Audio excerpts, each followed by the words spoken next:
Hi everyone, Namaste, welcome और welcome back to my channel Colors of Life and welcome to another video. I hope आप सब अच्छे होंगे। तो आज का वीडियो है अगेन ट्यूबरक्लोसिस Q&A।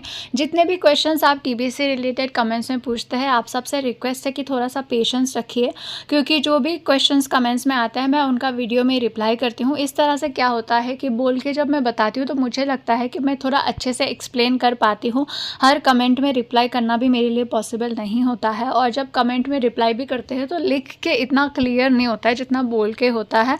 तो वीडियो को स्टार्ट करते हैं। ओके, फर्स्ट क्वेश्चन है, sister my brain TB treatment 2.5 year complete हुआ, अभी तक इन्फेक्शन कम नहीं हुआ, क्या करूं?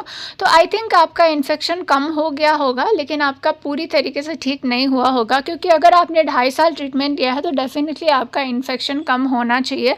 और आप जो है अपने डॉक्टर से बात करिए, और आप खुद में भी नोटिस करिए कि 2.5 साल पहले आपकी जो कंडीशन थी आपकी बॉडी की, आपको जितना हेड में पेन होता था या फिर जो भी टीबी के सिम्टम्स थे वो अभी कैसे है, अभी वैसे ही सिम्टम्स है या फिर आपकी जो है सिम्टम्स में इम्प्रूवमेंट आए हैं, आपकी बॉडी में इम्प्रूवमेंट आया है।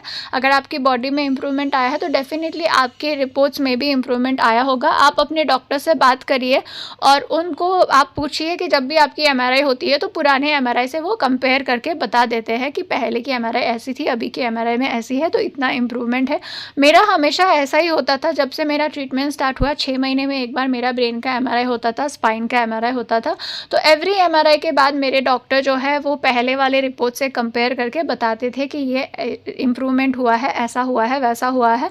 तो अगर आपका 2.5 साल हो गया है और आपको इम्प्रूवमेंट हो रहा होगा लेकिन पूरी तरीके से ठीक नहीं हुआ होगा, लेकिन आप जो है एक बार अपने डॉक्टर से कंफर्म कर लीजिए। नेक्स्ट क्वेश्चन है, टीबीएम का पेशेंट अगर घर में हो तो क्या सेफ्टी का ख्याल रखना होगा बाकी लोगों को? प्लीज़ इस पर वीडियो बनाइए और अच्छे से समझाइए सिस्टर। ऑलरेडी मेरे चैनल पे एक वीडियो है प्रिकॉशन फॉर टीबी पेशेंट, तो आप यूट्यूब पे precaution for TB patients family colours of life लिख के सर्च करेंगे तो मेरा वीडियो आ जाएगा। वहाँ पे मैंने सारी चीज़ें एक्सप्लेन करी है।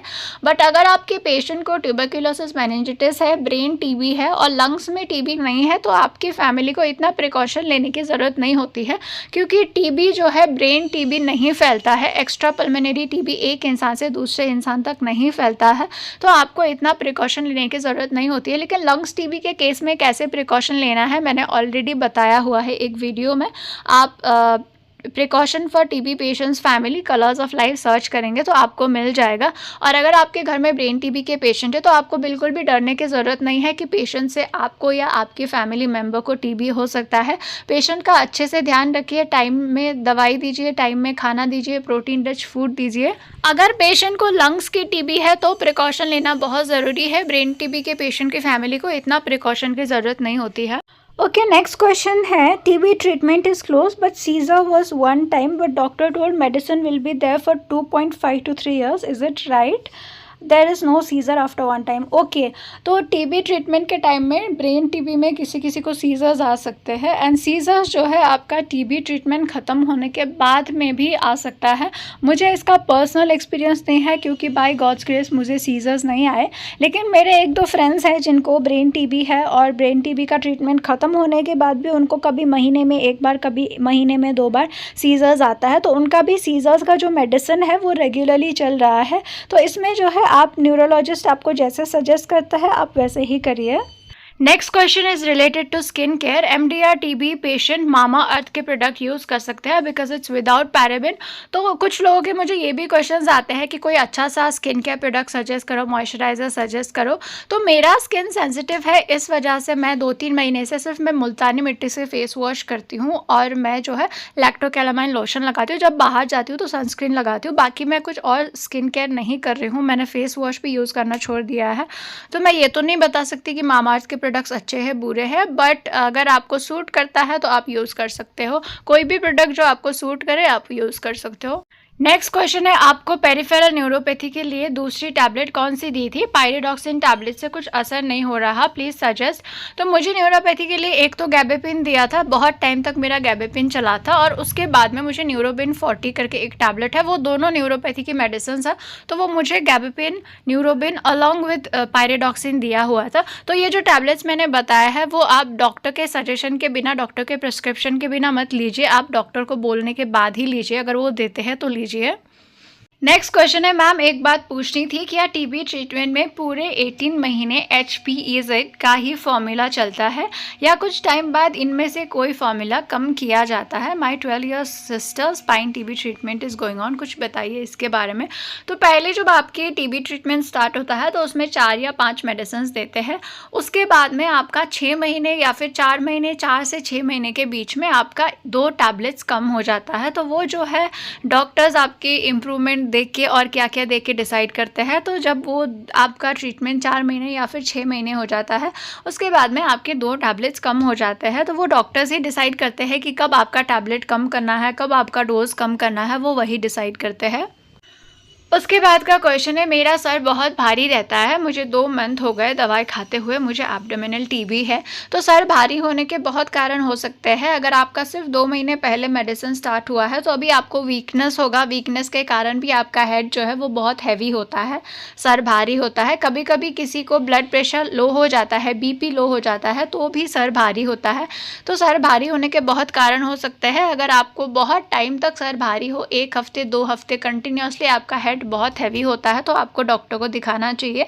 और अगर पॉसिबल है तो 15 दिन में एक बार या फिर महीने में एक बार आप अपना BP चेक कराइए, क्योंकि कभी कभी BP लो होने से भी सर भारी होता है। कभी कभी होता है तो वो वीकनेस से भी हो सकता है, लेकिन डेली अगर आपका सर भारी हो रहा है 1 हफ्ते 2 हफ्ते, तो आप डॉक्टर को दिखाइए। नेक्स्ट क्वेश्चन है, हेलो दी, क्या MD या TB की मेडिसिन एक दूसरे के साथ रिएक्ट करती है? साथ में खाने से मुझे पल्मोनरी MD या TB है, मैं ज़्यादातर 2 तरह की दवाई साथ में ही खा लेता हूँ टाइम बचाने के लिए, कोई प्रॉब्लम? नेक्स्ट क्वेश्चन है, हेलो दी, क्या MD या TB के मेडिसिन एक दूसरे के साथ रिएक्ट करती है? साथ में खाने से मुझे पल्मोनरी MD या TB है, मैं ज़्यादातर 2 तरह की दवाई साथ में ही खा लेता हूँ टाइम बचाने के लिए, कोई प्रॉब्लम तो नहीं? नहीं, बिल्कुल भी प्रॉब्लम नहीं है। मुझे भी पता नहीं था कि कैसे मेडिसिन खाना होता है, इतनी सारी मेडिसिन होती थी। तो जब मैं हॉस्पिटल में थी और मैं खुद से मेडिसिन नहीं खा सकती थी, क्योंकि मैं उस टाइम मेरी हालत बहुत ख़राब थी, मेरा होश आ चुका था, लेकिन मैं खुद से मेडिसिन नहीं खा सकती थी। तो उस टाइम मेरी जो नर्स थी वो मुझे मेडिसिन खिलाती थी। तो वो मुझे 1 टैबलेट देती थी, 1 टैबलेट जैसे ही मैंने सॉलो किया वो दूसरा टैबलेट देती थी, जैसे ही मैंने दूसरा टैबलेट खा लिया वो मुझे तीसरा टैबलेट देती थी। तो ऐसे ऐसे करके 4-5 टैबलेट में 5 मिनट के अंदर खा लेती थी। और मेरी वही आदत रह गई, जब मैं घर में आई डिस्चार्ज होके, तो मैं सुबह 1 टैबलेट खाती हूँ, दूसरा खाती हूँ, तीसरा खाती हूँ, फिर 1-1 मिनट के गैप में मैं खाती जाती थी। लेकिन कुछ लोग ऐसे भी खाते हैं कि 1 टैबलेट खाया, 5 मिनट का ब्रेक लेके 5 मिनट बाद दूसरा खाया, फिर 5 मिनट का ब्रेक लेके तीसरा खाया। तो आप दोनों में से जो भी आपको कंफर्टेबल लगता है ऐसे आप खा सकते हैं। लेकिन आप 3-4 टैबलेट एक ही बार मुंह में मत डालिए, क्योंकि उससे टैबलेट अटक भी सकता है और मुझे नहीं लगता कि वो सही वे है। तो आप 1 खाने के बाद दूसरा, दूसरा खाने के बाद तीसरा, ऐसे खा सकते हैं।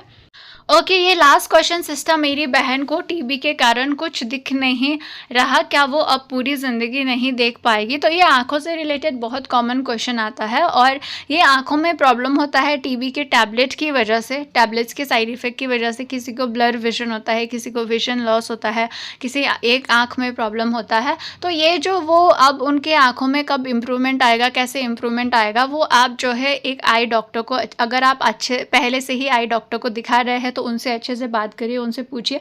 अगर नहीं दिखा रहा है तो एक अच्छे से आई स्पेशलिस्ट के पास जाके उनके आंखों का चेकअप करा के फिर वो बताएंगे कि कितना जो है ठीक होने का चांसेस है, ये सब करके। तो एंड में एक बहुत कॉमन क्वेश्चन का आंसर कर रही हूँ, उसके बाद वीडियो को एंड करता है। तो क्या टीबी ट्रीटमेंट के बाद लाइफ पहले जैसी हो जाती है?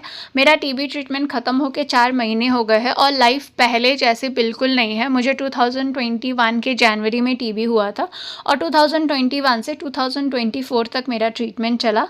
और लाइफ क्या पहले जैसी हो जाएगी 2019-20 जैसी? तो बिल्कुल नहीं, लाइफ बहुत ज़्यादा चेंज हो गई है। हेल्थ वाइज भी, मेंटली भी, इमोशनली भी काफ़ी ज़्यादा अफेक्ट किया है टीबी ट्यूबरक्लोसिस ने। और कुछ अच्छे चेंजेस आए हैं, कुछ ख़राब चेंजेस आए हैं। और जो मेरी बॉडी है वो पहले जैसे बिल्कुल नहीं है, वीकनेस बहुत ज़्यादा है, टायर्डनेस है। और जो साइड इफ़ेक्ट्स थे टीबी के टाइम में, जो साइड इफ़ेक्ट्स थे जैसे लेग पेन, आँखों में प्रॉब्लम, ये सब मुझे अभी तक है। तो लाइफ पूरी तरीके से पहले जैसी मैजिक नहीं हो जाती है, लेकिन जैसे ही आपका मेडिसिन छूट जाता है तो काफ़ी सारी चीज़ें नॉर्मल हो जाती है। जैसे जब मैं मेडिसिन लेती थी तो मुझे बहुत ज़्यादा साइड इफ़ेक्ट होता था, वॉमिटिंग वगैरह, स्किन में रेडनेस वगैरह, तो वो सारी चीज़ें ख़त्म हो गई है। लेकिन कुछ साइड इफ़ेक्ट जो है, जैसे नर्व में प्रॉब्लम होता है या फिर लेग में पेन होता है, तो वो थोड़ा टाइम के लिए रहता है। ओके गाइज, तो आज के लिए इतने ही क्वेश्चंस थे। वीडियो एंड करने से पहले, I am not a medical professional. जो भी चीज़ें मैं शेयर करती हूँ वो अपने एक्सपीरियंस के बेसिस पे शेयर करती हूँ। एंड जो भी मेडिसिन मैंने बताया है या फिर जो टेस्ट मैंने बताया है वो आप डॉक्टर के सजेशन से ही लीजिए और डॉक्टर के सजेशन के बाद ही टेस्ट करिए। Thank you so much for watching. अगर आप लोगों के घर में कोई टीबी पेशेंट है या फिर आप टीबी के पेशेंट हो तो मेरे चैनल पर बहुत सारे वीडियोज़ है टीबी से रिलेटेड जो मैंने टीबी पेशेंट्स की हेल्प करने के लिए बनाया है, तो आप लोग जाके ज़रूर देख सकते हैं। Thank you for watching. Bye bye.